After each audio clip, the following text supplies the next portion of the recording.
Good afternoon students. ठीक है, आज की क्लास स्टार्ट करते हैं। तो कल की क्लास में हम लोगों ने वेब ऑप्टिक्स में हमने इंट्रोडक्शन पढ़ा था कि वेब ऑप्टिक्स में हम लाइट को पहले हम पार्टिकल की फॉर्म में इमेजिन करते हैं। उसके बाद हाइगेन ने बताया कि जो लाइट रे हैं वो वेव है, और उसके बारे में कुछ उन्होंने प्रिंसिपल दिया था, जिसमें से हमने कुछ प्रिंसिपल को हमने एग्री किया था और कुछ उनकी बातों को हमने डिसएग्री किया था, है ना। और हमने लिखा था कि उनकी कौन सी बातें अच्छी थी और कौन सी बातें उनकी सही नहीं थी, हमने लिखा था। और हमने लास्ट में हमने देखा था वेब फ्रंट देखा था। तो जो वेब फ्रंट होते हैं वो 3 टाइप्स के होते हैं। वेब फ्रंट हमारे पास जो वेब फ्रंट होते हैं, वेब फ्रंट हमने वेब फ्रंट का हमने डेफिनेशन भी लिखा था कि जो वेब फ्रंट होते हैं वो this is a collection of all the locus in a particle. मतलब पार्टिकल के जितने भी लोकस होते हैं सबका कलेक्शन होता है वेब फ्रंट। मतलब जैसे ये मान लीजिए सोर्स है, ये मान लीजिए एक लाइट सोर्स है, ये क्या है, लाइट सोर्स। तो लाइट सोर्स क्या करेगा, लाइट एमिट करेगा। ये देखिए लाइट एमिट कर रहा है, लाइट एमिट कर रहा है।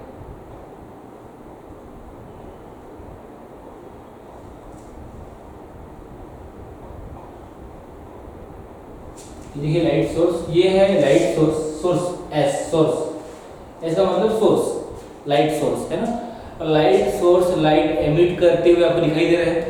तो लाइट सोर्स यहाँ से रे लाइट निकलती हैं और आगे बढ़ती जाती है, फॉरवर्ड डायरेक्शन में आगे बढ़ती जाती है ना। बहुत सारी लाइट निकलती हैं। तो किसी भी टाइम पे अगर आप देखें, यहाँ से एक रे लाइट निकला ऊपर की ओर, मान लीजिए किसी एक टाइम पे ये यहाँ पे पहुंचा है, यहाँ पे किसी एक टाइम पे यहाँ पे पहुंचा, उसी टाइम पे यहाँ पे पहुंचा, उसी टाइम पे यहाँ पे पहुंचा, उसी टाइम पे यहाँ पे पहुंचा, उसी टाइम पे यहाँ पे पहुंचा, उसी टाइम पे यहाँ पे, उसी टाइम पे यहाँ पे। अब इनको अब इन जो वेव पार्टिकल है या जो वेव है या रे लाइट है, इसके जो पॉइंट्स इसको अगर मिला दें आप,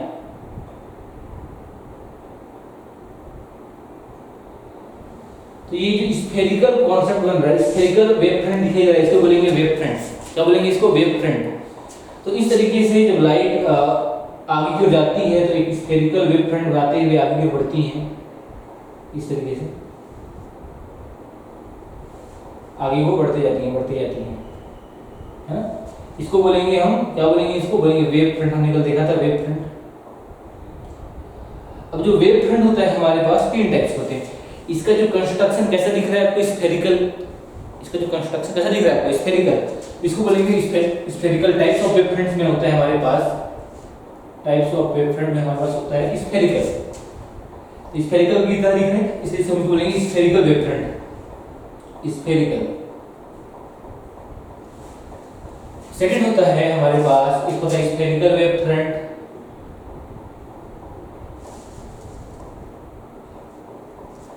हमारे पास सेकंड होता है, उसको बोलते हैं हम लोग आपका पैरेलल वेव फ्रंट,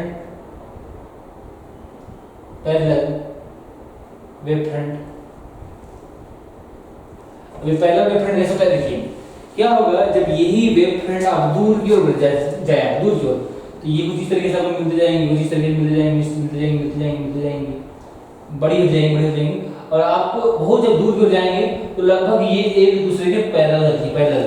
अब इसे छोटे से पार्ट को देखें, इस पार्ट को देखें, इस पार्ट को देखें, वेव फ्रंट के छोटे से पार्ट को देखें, वेव फ्रंट कैसे हैं, ये कैसे हैं आपस में पैरेलल। यही जो स्फेरिकल वेव फ्रंट है बहुत दूर जाकर आपस में पैरेलल जाती हुई दिखती हैं, पैरेलल आती हुई दिखती हैं, इसको हम बोलते हैं पैरेलल वेव फ्रंट, है ना। इसको बोलेंगे पैरेलल वेव फ्रंट। क्या बोलेंगे इसको, पैरेलल वेव फ्रंट। इनको बोलेंगे parallel wave front, parallel wave front, है ना। अगर आप देखें जो डायरेक्शन ऑफ लाइट है, रे लाइट है, डायरेक्शन ऑफ लाइट किधर जा रहा है, फॉरवर्ड डायरेक्शन में जा रहा है, आगे की ओर जा रहा है। लाइट किधर जा रहा है, लाइट जा रहा है फॉरवर्ड डायरेक्शन में, आगे की ओर बढ़ रहा है। और जो उसका वेव फ्रंट बन रहा है कुछ इस तरीके से बन रहा है। तो जब अगर आप एंगल देखें, ये लाइट जा रही है आगे की ओर, है ना, और जिसका वेव फ्रंट इसी एंगल कितना हो रहा है, 90 डिग्री। मतलब किसी भी पॉइंट पे अगर आपको वेव फ्रंट बनाना है तो 90 डिग्री का एक टेंजेंट खींच दें, वो उसका वेव फ्रंट बन जाएगा। मतलब इस पॉइंट पे कहीं बनाना चाहते हैं, इस पॉइंट पे तो देखिए ये लाइट आगे की ओर आगे बढ़ती जा रही है और जो इसका वेव फ्रंट है वो कितना एंगल बना है 90 डिग्री। तो वेव फ्रंट और जो डायरेक्शन ऑफ लाइट रे होती है उसके बीच में एंगल कितना होता है 90 degree. They are perpendicular to each other, है ना, इस तरीके से। तो एक थर्ड होता है आपका cylindrical wave front. Cylindrical wave front, cylindrical wave front का सोर्स क्या होगा? इसका सोर्स होगा एक, मान लीजिए एक लीनियर सोर्स है ना, लीनियर सोर्स है। यहाँ से लाइट कैसे निकलेगी? यहाँ से लाइट कुछ इस तरीके से निकलेगी, इस तरीके से निकलेगी लाइट।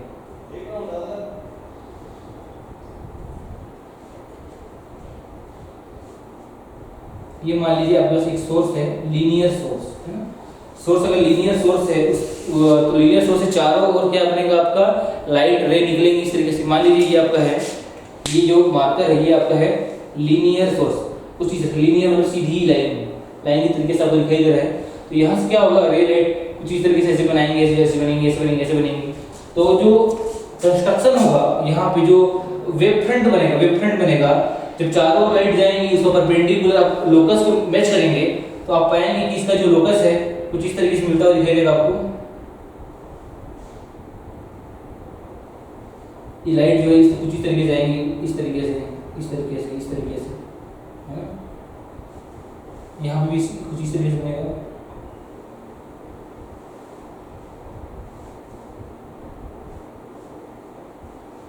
लाइट अलग अलग डायरेक्शन में जाएंगी कुछ इस तरीके से। तो अगर इसको मिलाएं हम तो कुछ इस सिलेंड्रिकल टाइप का कंस्ट्रक्शन दिख रहा है, इसको हम बोलते हैं सिलेंड्रिकल वेव फ्रंट। क्या बोलते हैं इसको? Cylindrical wave front. तो ये वो वेव फ्रंट। अब वेव फ्रंट को आगे बढ़ाते हुए हाइगन ने एक और प्रिंसिपल दिया था, जिसको हम बोलते हैं Huygens second wavelet theory. Huygens second wavelet theory बहुत ही इंपॉर्टेंट थ्योरी है, हाइगन्स सेकंड वेवलेट थ्योरी। इसको देखते हैं तो हम लिखते हैं Huygens second wavelet theory. Huygens इतना लिख लीजिए आप पहले, हाइगन्स सेकंड वेवलेट थ्योरी। ये हम पढ़ने वाले हैं, वेवलेट थ्योरी ये हम पढ़ने वाले हैं। अगला इतना लिख लीजिए आप।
तो इतना आपने लिख लिया होगा। हम बढ़ते हैं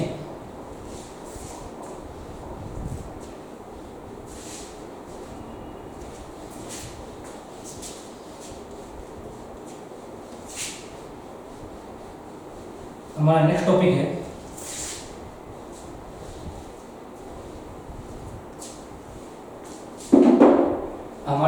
है Huygens second wavelet theory. Huygens second wavelet theory है ना। हाइगन्स सेकंड वेवलेट थ्योरी क्या होता है?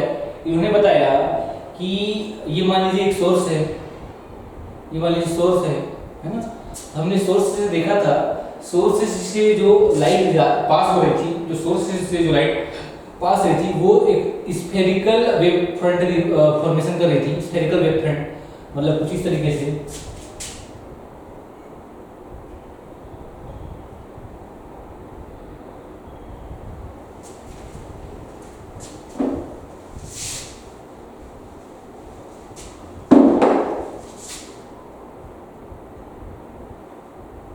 मान लीजिए ये हमारा सोर्स है और सोर्स से एक स्फेरिकल वेव फ्रंट कुछ इस तरीके से जनरेट हो रही है।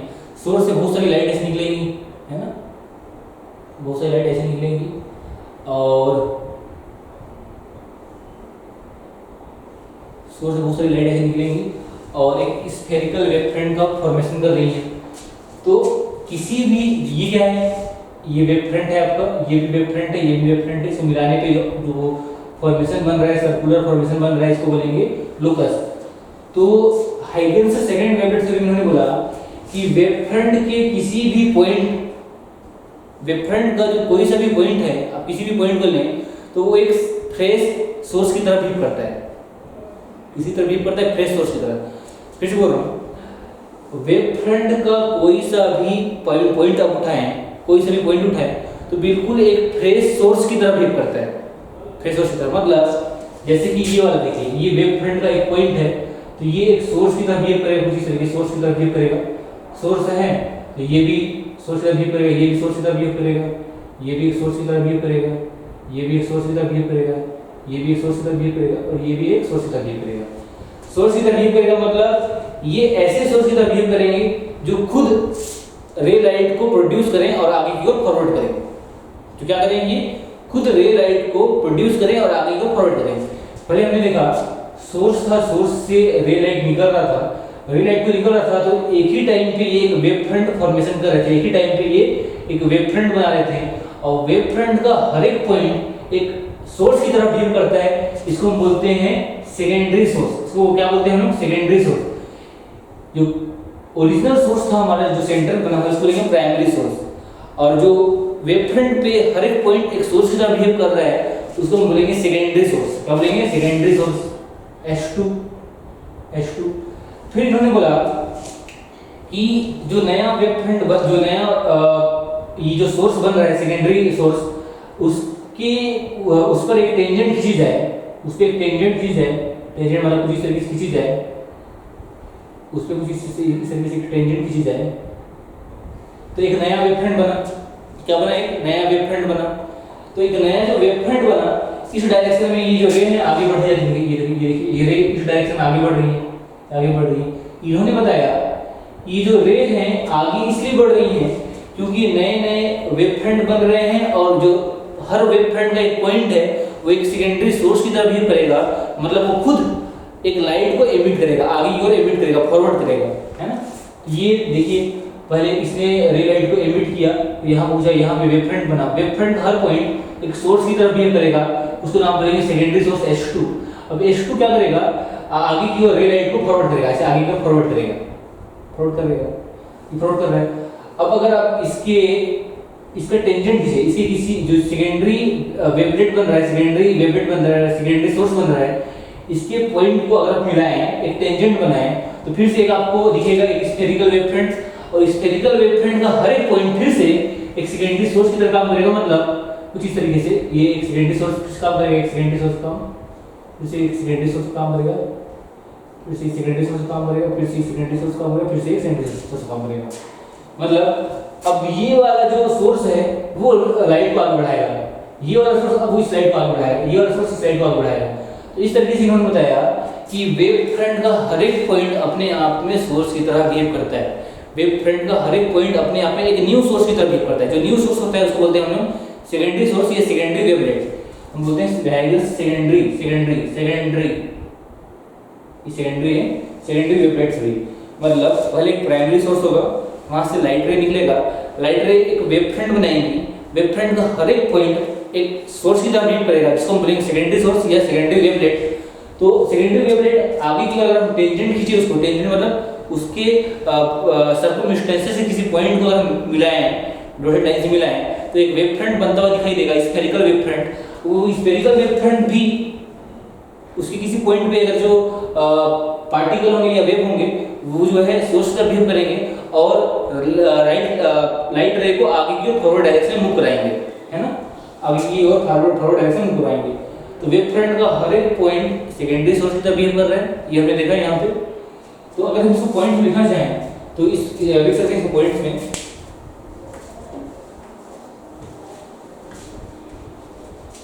तो अगर पॉइंट लिखना चाहें तो हम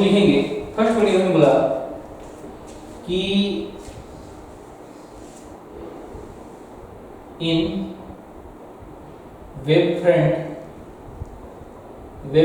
of primary source, in wavefront of primary source S1, all the points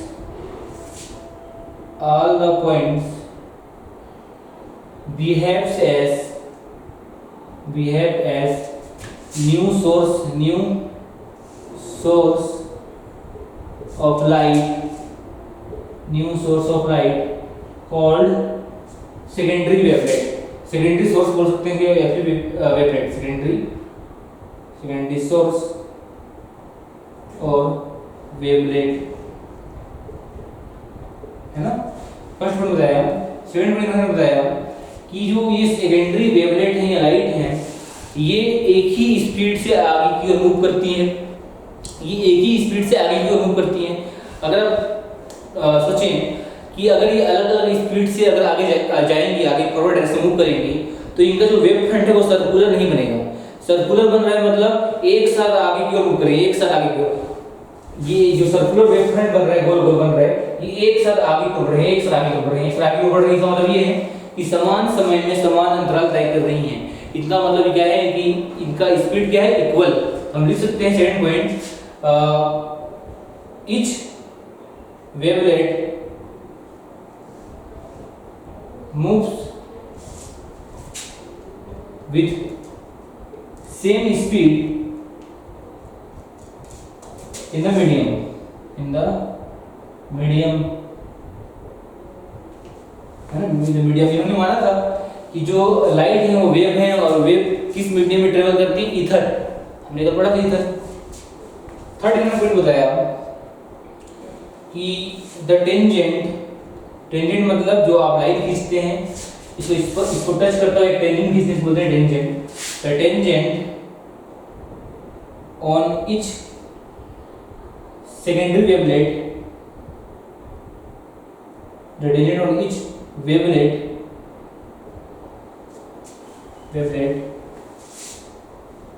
form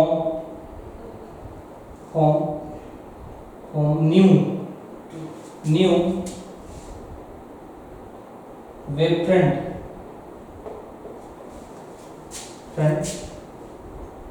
और new wavelet that carry light ray in forward direction,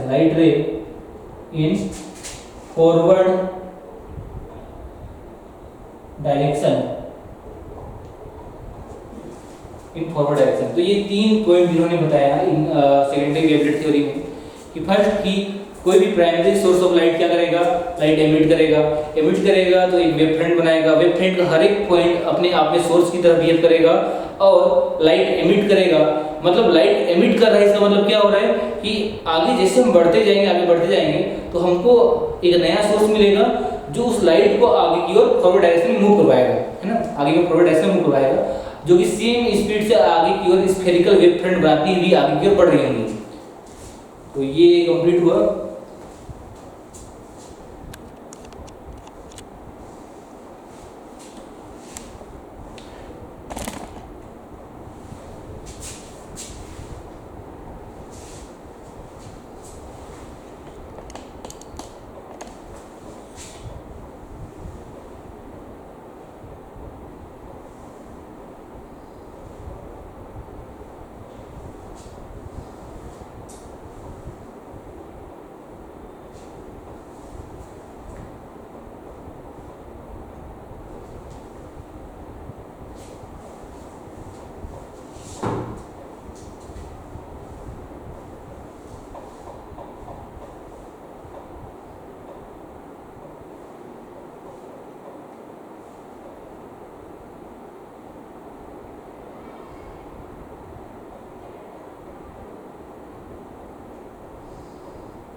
इसके बाद हम पढ़ते हैं बिहेवियर ऑफ, इसके बाद हम पढ़ेंगे behaviour of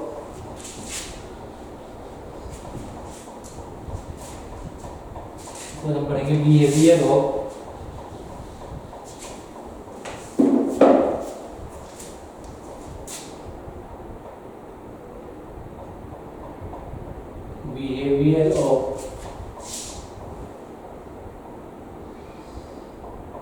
wave front on lens, prism and mirror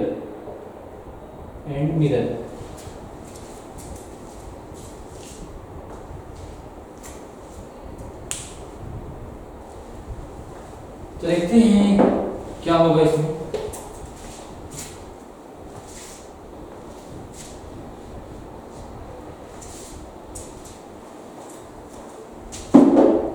मान लीजिए हमारे पास एक है प्रिज्म,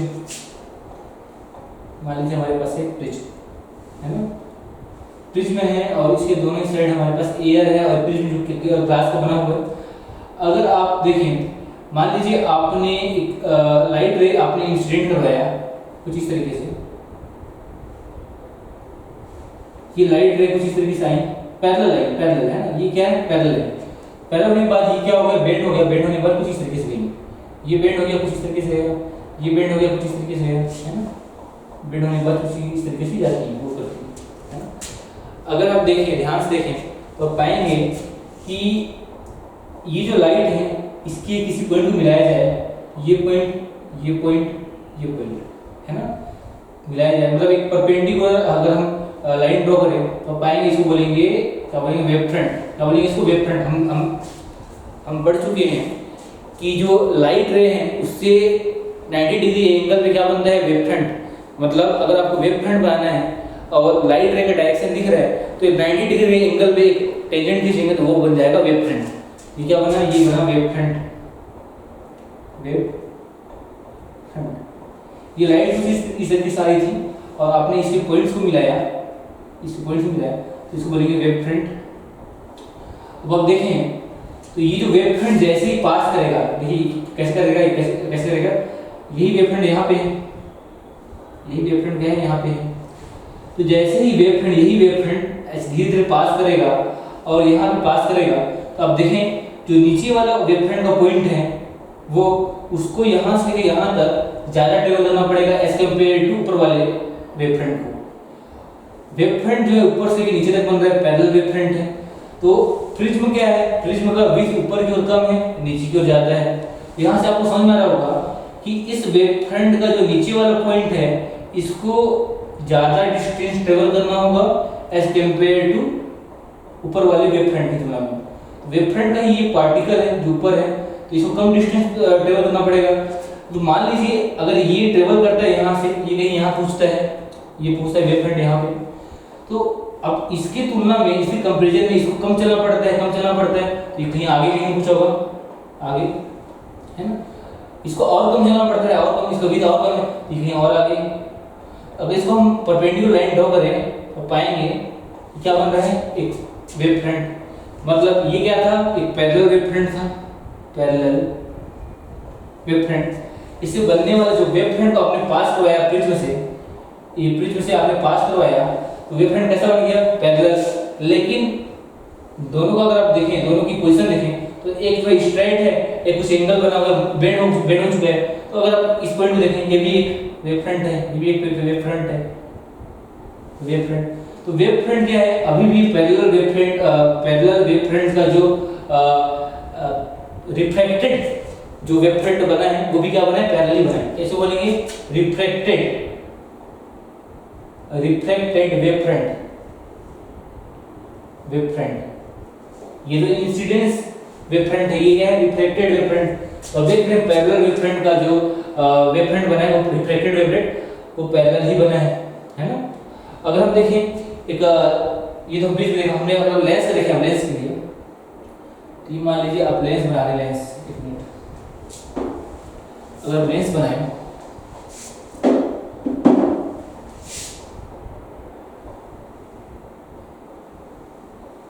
और ये इसका बना है प्रिंसिपल एक्सिस है ना, ये लेंस है, कौन सा लेंस है? ये कॉन्वेक्स लेंस, हमने पढ़ा है कॉन्वेक्स लेंस।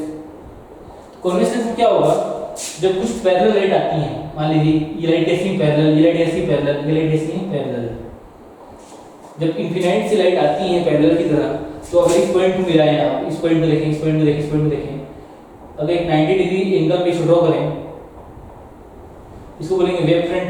यही वेव फ्रंट आगे की ओर मूव कर रहा है, आगे की ओर मूव कर रहा है इन फॉरवर्ड डायरेक्शन में। वेव फ्रंट क्या है, लाइट रे के डायरेक्शन में मूव करती है, आगे की ओर मूव करती है ना। जैसे ही ये आगे की ओर मूव करेगा तो आप देखेंगे ये वाला वेव फ्रंट जैसे यहाँ पहुंचेगा, यहाँ पहुंचेगा, यहाँ पहुंचेगा वेव फ्रंट, तो जैसे ही ये वेव फ्रंट मूव करता हुआ यहाँ पहुंचेगा, तो इस पॉइंट को यहाँ से लेकर यहाँ तक सबसे ज्यादा ट्रेवल करना पड़ेगा, है ना, सबसे ज्यादा ट्रेवल करना पड़ेगा।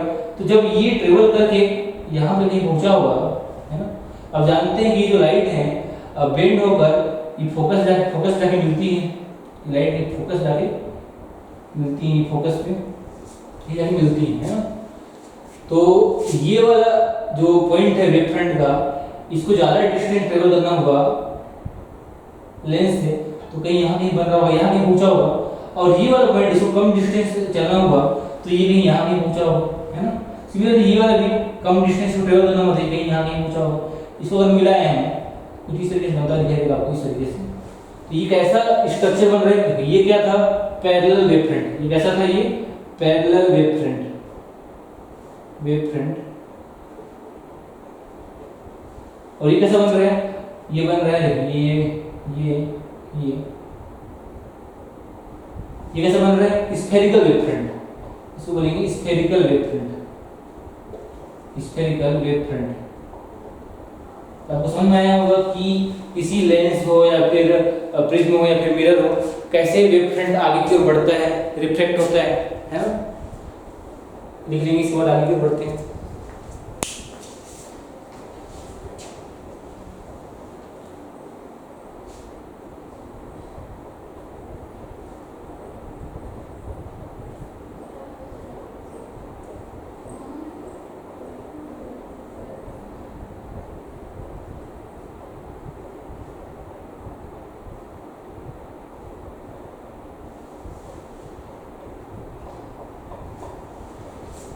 तो इस तरीके से हाइजेंस का थ्योरी कंप्लीट होता है। और हाइजेंस ने मतलब हाइजेंस की जो प्रिंसिपल थे उसमें कुछ कमियां थी, हमने लिखा था, लेकिन हाइजेंस की प्रिंसिपल से भी आप जो वेव फ्रंट का कॉन्सेप्ट है उससे आप देख रहे हैं, जो रिफ्लेक्टेड लाइट है या फिर रिफ्लेक्शन है, जो हमने पढ़ा है लॉ ऑफ रिफ्लेक्शन, जिसमें हमने स्नेल्स लॉ पढ़ा था।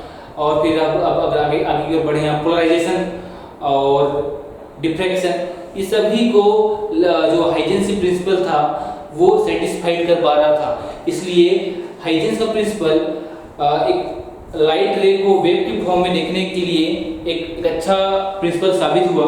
और हम उसकी सभी बातों से एग्री तो नहीं है, लेकिन कुछ बातें उसकी सही में सच थी कि लाइट वेव की तरह होती हैं, जो कि वेव फ्रंट बनाती हुई आगे की ओर बढ़ती हैं, जो कि रिफ्लेक्शन, रिफ्रैक्शन, डिफ्रैक्शन और पोलराइजेशन को भी वो बताती हैं सही से, है ना। हमने ये पॉइंट लिखा हुआ था।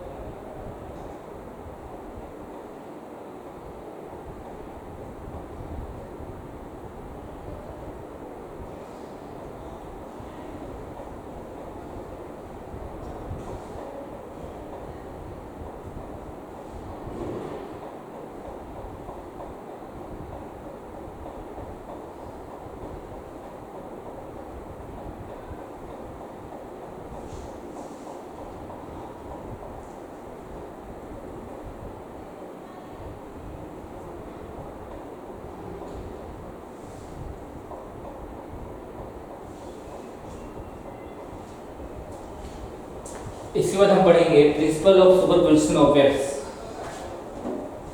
इसके बाद हम पढ़ेंगे principle of superposition of waves. Heading change करेंगे और लिखेंगे principle of superposition of waves.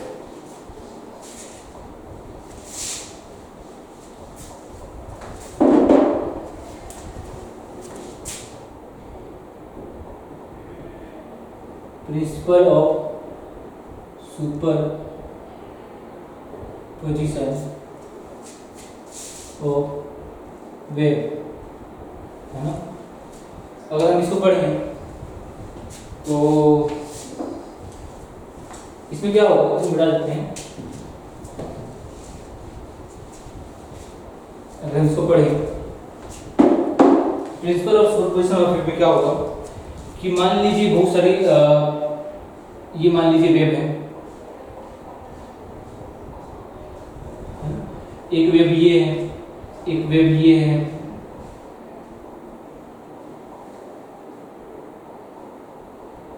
ऐसी बहुत सारी वेव्स हैं, है ना, बहुत सारी वेव्स हैं। डायग्राम सही से ड्रॉ नहीं हो पाया है।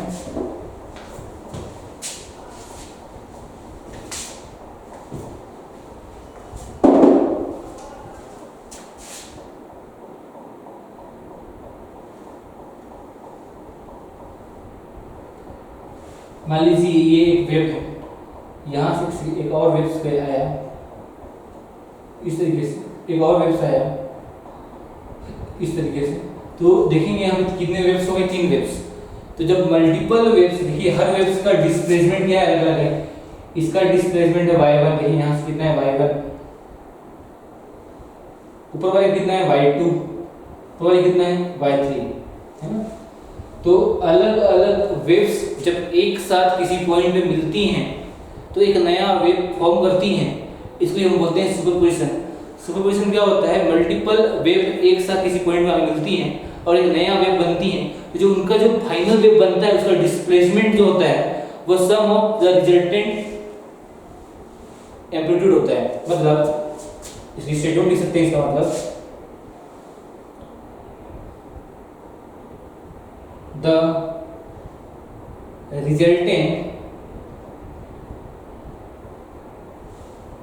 resultant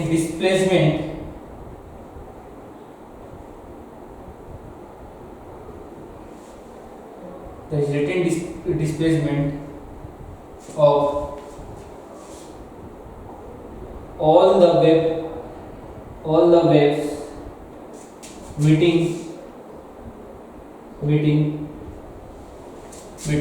at a point is the vector sum of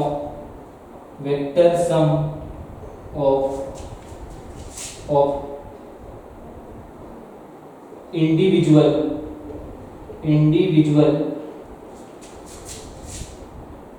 waves displacement, equation के फॉर्म में अगर हम लिखना चाहें तो हम इसे लिख सकते हैं।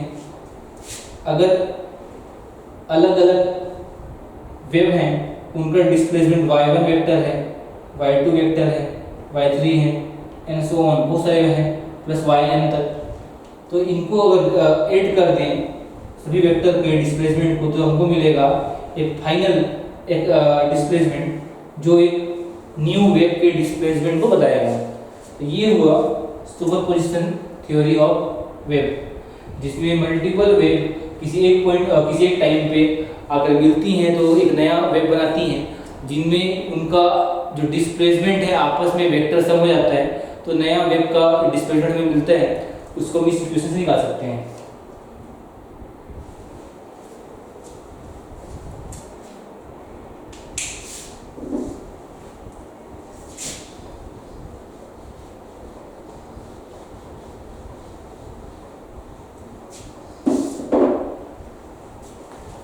इसी बात हम पढ़ेंगे interference of waves.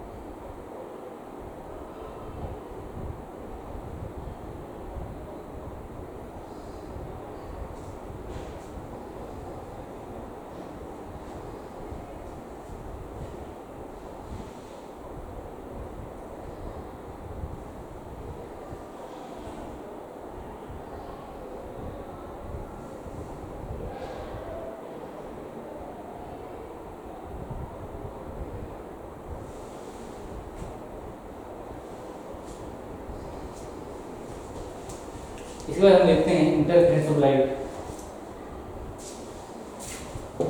Interference of light,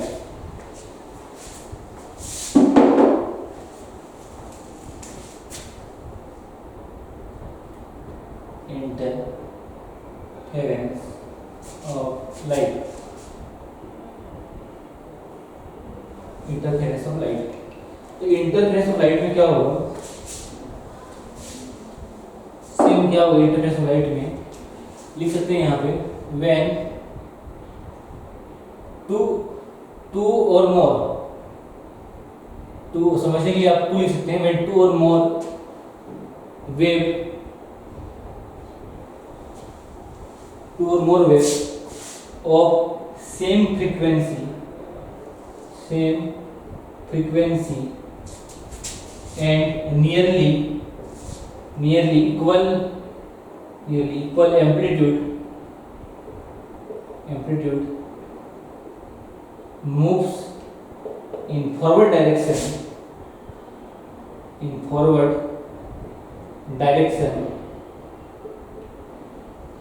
and they superimpose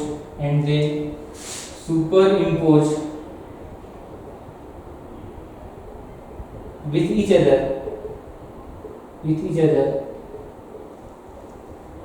this phenomena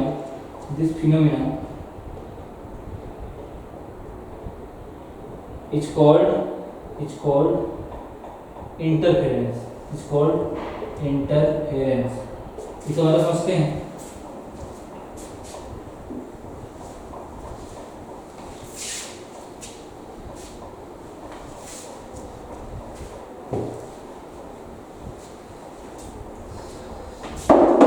मान लीजिए हमारे पास दो वेव्स हैं, हमने ड्रॉ किया वेव्स, हमने वेव ड्रॉ किया वेव, ये वेव हमने ड्रॉ किया वेव, ये एक फर्स्ट वेव हुई, और अगर हम एक सेकेंड वेव बनाएं जिसकी फ्रीक्वेंसी क्या है, सेम, तो फ्रीक्वेंसी सेम है। हाँ, इस बारे में लिख सकते हैं कि जो दो वेव हैं, अगर दो वेव की फ्रीक्वेंसी सेम है, इसका मतलब क्या है, जो उनको जनरेट कर रहा होगा सोर्स, उसको बोलेंगे कोहेरेंट सोर्स। क्या बोलेंगे, कोहेरेंट सोर्स। तो इसमें हम लिख सकते हैं, इसमें फर्स्ट पॉइंट ये तो हुआ interference of light. Second important point इसमें लिख सकते हैं इसमें कि the wave generating source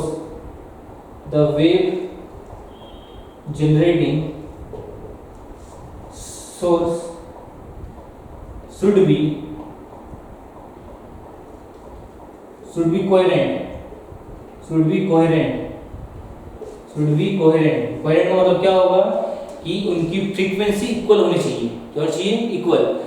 should be coherent मतलब फ्रीक्वेंसी सेम, कोहेरेंट मतलब होता है फ्रीक्वेंसी सेम,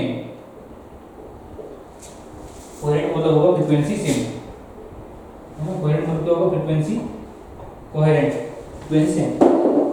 लेकिन आप जानते हैं कि कोई भी ऐसे दो सोर्स पॉसिबल नहीं होते जिनकी फ्रीक्वेंसी सेम हो, है ना, कोई भी दो सोर्स ऐसे पॉसिबल नहीं है जिनकी फ्रीक्वेंसी सेम हो। Frequency of any two source never be same. अब अगर फ्रीक्वेंसी किसी भी दो सोर्स का सेम नहीं होता है, तो हम कैसे एक दो सोर्स लाएं जिसकी फ्रीक्वेंसी इक्वल होती है। तो हम क्या करेंगे, एक ही सोर्स से दो सोर्स बनाएंगे। मतलब मान लीजिए हमारे पास एक सोर्स है, ये मान लीजिए एक सोर्स है S, है ना, इससे जो लाइट निकलेंगी इसको आपने किसी स्लिट रख दिया, स्लिट में आपने क्या किया, एक छोटा सा आपने गैप कर दिया मतलब इस तरह से गैप कर दिया, है ना, तो इस तरह से गैप कर दिया। तो ये जो गैप होगा, ये सेकेंडरी, हमने पढ़ा था कि जो लाइट रे होती है जब आगे को जाती हैं तो वेव फ्रंट बनाती है, और वेव फ्रंट का हर एक पॉइंट अपने सेकेंडरी सोर्स की तरफ बिहेव करता है। हमने पढ़ा था सेकेंडरी सोर्स की तरफ बिहेव करता है। तो यही सोर्स है, जब आगे को गया तो ये जो इसको लेंगे स्लिट से टकराने के बाद बेंड हो गया, लेकिन यहाँ से ये जो आगे की ओर बेंड होगा तो ये जो सोर्स बनेगा यहाँ पे, वो एक नया सोर्स बनेगा, यहाँ जो सोर्स बनेगा वो नया सोर्स बनेगा। तो इस तरीके से हमने दो सोर्स बना लिए हैं, क्योंकि दो सोर्स सेम लाइट से मिलकर बन रहा है, सेम सोर्स से आने वाली लाइट से मिलकर बन रहा है, तो इनकी फ्रीक्वेंसी क्या होगी? इक्वल। इनकी फ्रीक्वेंसी होगी इक्वल। तो कोई भी दो सोर्स उनकी फ्रीक्वेंसी सेम नहीं हो सकती, लेकिन अगर आपको कोई दो सोर्स चाहिए जिसकी फ्रीक्वेंसी सेम हो, तो आप एक ही सोर्स से दो सोर्स फॉर्म कर सकते हैं कुछ इस तरीके से। इसको हम पढ़ेंगे यंग्स डबल स्लिट एक्सपेरिमेंट में पढ़ेंगे, लेकिन ये पॉइंट आया था तो मैंने बता दिया कि जो यहाँ पे इंटरफेरेंस जो वेव करेंगी, जो दो वेव्स इंटरफेरेंस या दो से ज़्यादा वेव्स इंटरफेरेंस करेंगी, उनकी फ्रीक्वेंसी क्या होनी चाहिए? उनकी फ्रीक्वेंसी होनी चाहिए इक्वल। लेकिन हमने लिखा है कि frequency of any two source never be same. Same नहीं होता तो फिर सोर्स कहाँ से लाए? आप एक ही सोर्स से दो सोर्स बना सकते हैं, है ना? एक ही सोर्स से आप दो सोर्स बना सकते हैं। तो मान लीजिए ये हमारे पास पहला सोर्स है, ये पहला वेव है, और ये हम सेकंड वेव बनाए, तो सेकंड वेव हो सकता है कि कुछ ऐसा हो।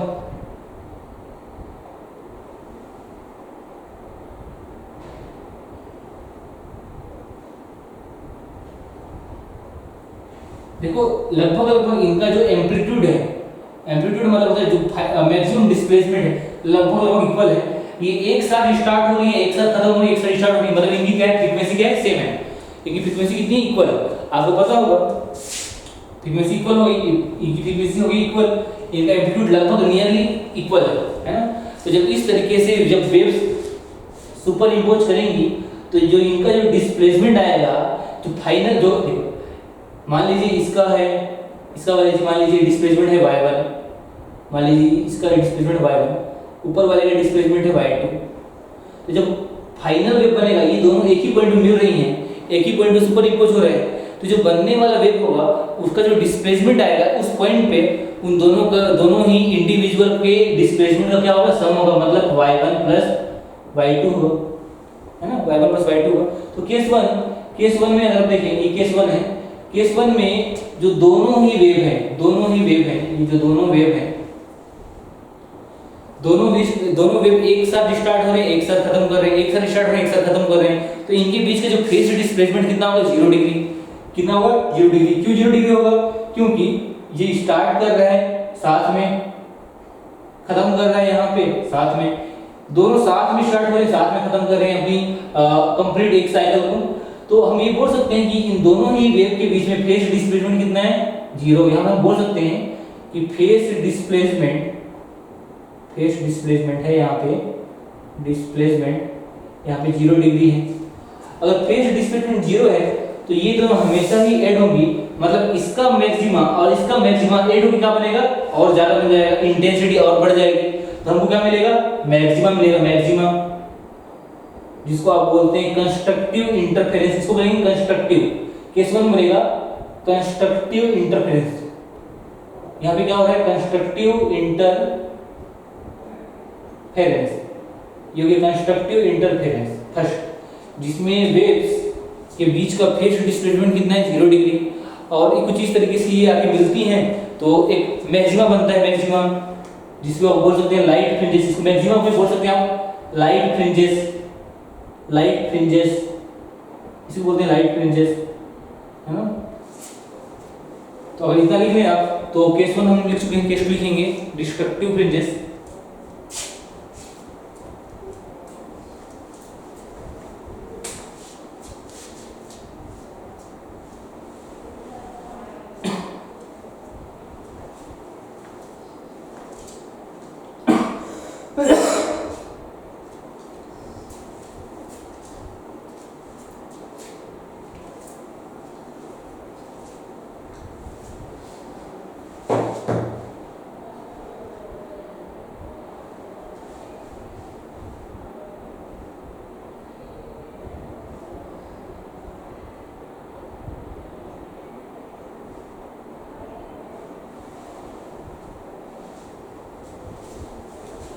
यहाँ पे अगर आप देखें आप, तो इसका क्रेस्ट मिल रहा है, क्रेस्ट 2, क्रेस्ट 1 से मिल रहा है। सेम इसका जो ट्रफ है, ट्रफ 1 से मिल रहा है, तो क्रेस्ट से क्रेस्ट मिल रहा है और ट्रफ से ट्रफ मिल रहा है, तब बनता है आपका कंस्ट्रक्टिव इंटरफेरेंस, मतलब दोनों ऐड हो रहा है। इसकी भी वैल्यू पॉजिटिव, इसकी भी वैल्यू पॉजिटिव, जो नया इंटरफेरेट वेव बनेगा, मतलब जो नया सुपर इम्पोज्ड वेव बनेगा उसकी वैल्यू इन दोनों के सम के बराबर होगी, मतलब इनकी दोनों इंडिविजुअल के सम से बनने वाला जो वेव होगा वो इनसे भी बड़ा होगा, इनसे भी बड़ा होगा, मतलब उसका इफेक्ट इससे भी ज़्यादा होगा, मतलब उसकी जो इंटेंसिटी इनसे भी ज़्यादा होगी। तो देखते हैं कंस्ट्रक्टिव इंटरफेरेंस हम लोगों ने देख लिया, अब हम देखेंगे डिस्ट्रक्टिव, है ना। तो देखेंगे डिस्ट्रक्टिव, तो हेडिंग डालेंगे डिस्ट्रक्टिव इंटरफेरेंस, है ना।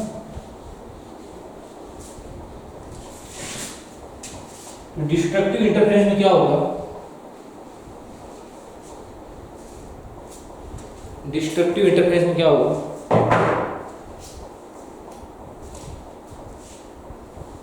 केस 2 डिस्ट्रक्टिव इंटरफेरेंस है ना। इसमें क्या होगा, crest meets to the trough, या फिर हम बोल सकते हैं trough meets to the crest. मतलब अगर हम वेव्स के थ्रू समझे हम, तो मान लीजिए ये हमारा वेव्स है, ये वेव है, जो सेकेंड वेव बनेगा कुछ इस तरीके से बन रहा है, मान लीजिए,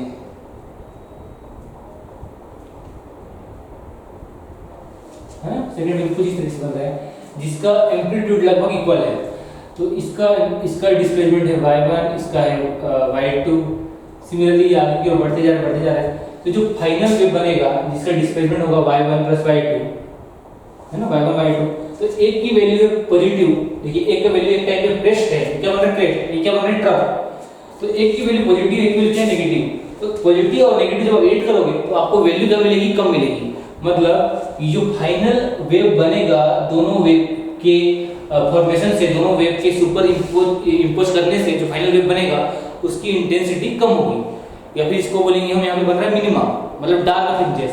तो जो डिस्ट्रक्टिव इंटरफेरेंस होता है वहां पे क्या बनता है, यहाँ पे बनता है डार्क फ्रिंजेस, यहीं पे बनती हैं डार्क फ्रिंजेस, है ना। क्यों बनती है, क्योंकि यहाँ पे इंटेंसिटी कम होती है ना, इसी को बोलते हैं मिनिमा। क्यों, क्योंकि यहाँ की इंटेंसिटी कम क्या होती है, कम होती है, इसी को बोलते हैं मिनिमा डार्क फ्रिंजेस, क्योंकि यहाँ पे इंटेंसिटी होती है कम। अगर हम फेज डिस्प्लेसमेंट लिखें तो ये मान लीजिए है वेव 1, ये वाला मान लीजिए है वेव 2, तो अगर फेज डिस्प्लेसमेंट निकालना चाहते हैं तो देखिए पहला वेव कहां से स्टार्ट हो रहा है, 0 डिग्री से, और अब पता है ये 0 डिग्री है, ये होता है 180 डिग्री, ये होता है 360 डिग्री। तो अब देखिए फर्स्ट वेव स्टार्ट हो रहा है 0 से, और सेकंड वेव कहां से स्टार्ट हो रहा है, 180 डिग्री से, या फिर हम इसको ऐसे समझ सकते हैं, मान लीजिए ये वाला भी नहीं है, अरे ये नहीं, तो देखिए आप यहाँ क्या हो रहा है, ये भी हो रहा है क्रेस्ट, ये ट्रफ, ये फिर से क्रेस्ट, फिर से ट्रफ, तो क्रेस्ट के साथ में ट्रफ मिल रहा है। तो अब देखें तो पहला वेव स्टार्ट हो रहा है यहाँ से, सेकंड वेव कहाँ से स्टार्ट हो रहा है, यहाँ से, सेकंड वेव यहाँ से स्टार्ट हो रहा है, तो इसके बीच का जो स्टार्टिंग है ये 0 डिग्री से स्टार्ट हो रहा है, ये वाला 180 डिग्री से स्टार्ट हो रहा है, तो फेज डिस्प्लेसमेंट कितना है, 180 डिग्री के बराबर। हम यहाँ बोल सकते हैं कि फेज डिस्प्लेसमेंट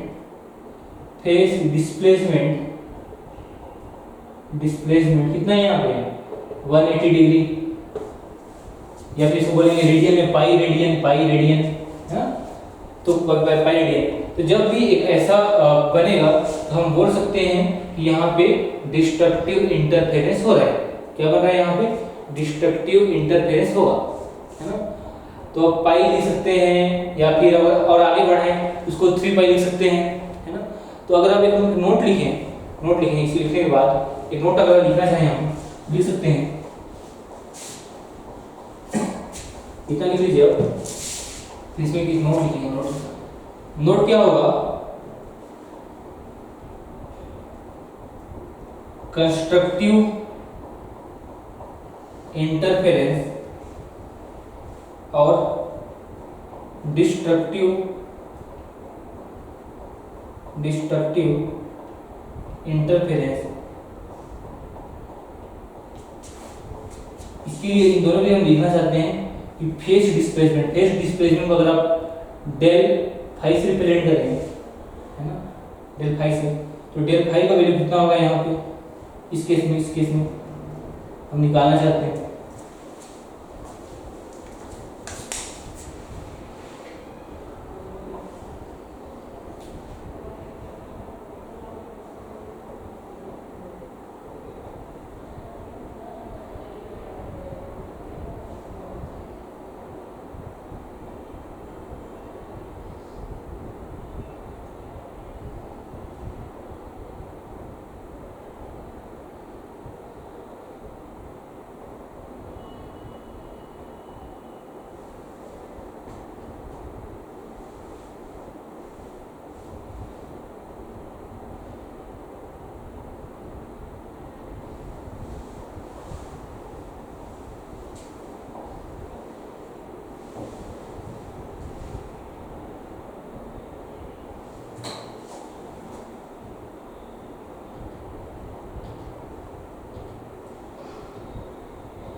तो अगर हम कंस्ट्रक्टिव इंटरफेरेंस में फेज डिस्प्लेसमेंट देखें तो हमने देखा था 0 डिग्री, है ना, 0 डिग्री के जब फेज डिस्प्लेसमेंट था दोनों वेव में तो कंस्ट्रक्टिव इंटरफेरेंस मिला था। आगे बढ़े तो आप देख सकते हैं 2 पाई, आगे बढ़े तो 4 पाई, अगर आगे बढ़े तो आप पाएंगे ये लगभग 2n पाई के बराबर होगा, 2n पाई के बराबर होगा। 2n पाई मतलब यहाँ पे क्या होगा, n की वैल्यू क्या होगा 1 2 3 कुछ भी आप पुट कर सकते हैं, है ना, तो 2n पाई के बराबर होगा इस phase displacement. Similarly destructive interference में हमने क्या निकाला था कि फेज डिस्प्लेसमेंट कितना है 180 डिग्री, जबकि इसको पाई बोल सकते हैं, तो पाई बोल सकते हैं, इसको 3 पाई बोल सकते हैं, 5 पाई बोल सकते हैं। सिमिलरली आगे बढ़ते जाएंगे तो हम बोलेंगे 2n+1 पाई के बराबर, वेयर n की वैल्यू क्या होगा 1 2 3 आप पुट करते जाएंगे। तो ये हुआ कंप्लीट फेज डिस्प्लेसमेंट के बारे में। अगली क्लास में हम फिर से इस चीज को देख लेंगे कि ये फेज डिस्प्लेसमेंट क्या होता है, पाथ डिफरेंस क्या होता है ना। तो आज की क्लास में इतना ही काफ़ी है और हम मिलते हैं फिर से नेक्स्ट क्लास में। Thank you.